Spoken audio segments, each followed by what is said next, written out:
চাকরিহারা শিক্ষকদের মুখে হাসি। সুপ্রিম কোর্টের রিভিউ পিটিশনের আশা সোমবার বিকাশ ভবনে শিক্ষা সচিবের সঙ্গে বৈঠকের পর চাকরিহারা শিক্ষকরা আশার আলো দেখছেন। বৈঠক শেষে সাংবাদিকদের মুখোমুখি হয়ে তাঁরা জানিয়েছেন, রাজ্য সরকার যোগ্য শিক্ষকদের চাকরি ফিরিয়ে আনতে সুপ্রিম কোর্টে রিভিউ পিটিশন দাখিল করতে চলেছে। এই পিটিশনের খসড়া ইতিমধ্যে তৈরি হয়েছে এবং চাকরিহারা শিক্ষকরা এই খসড়া নিয়ে সন্তুষ্টি প্রকাশ করেছেন। তাঁদের দাবি, এই পদক্ষেপ তাঁদের ন্যায় বিচার পাওয়ার পথে একটি গুরুত্বপূর্ণ পদক্ষেপ।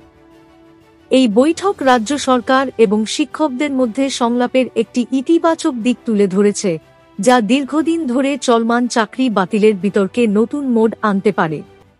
চাকরিহারা শিক্ষকদের এই সন্তুষ্টির পেছনে রয়েছে সরকারের সক্রিয় উদ্যোগ।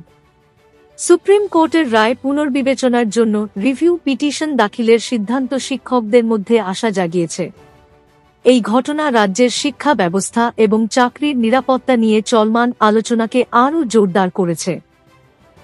শিক্ষকরা জানিয়েছেন, তারা এই প্রক্রিয়ায় সরকারের সঙ্গে সহযোগিতা করবেন এবং আশা করছেন যে আদালতের রায় তাঁদের পক্ষে যাবে।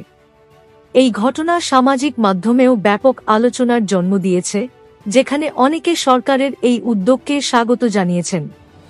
তবে রিভিউ পিটিশনের ফলাফল এখনও অনিশ্চিত এবং এটি শিক্ষকদের ভবিষ্যতের জন্য একটি গুরুত্বপূর্ণ মুহূর্ত হতে চলেছে।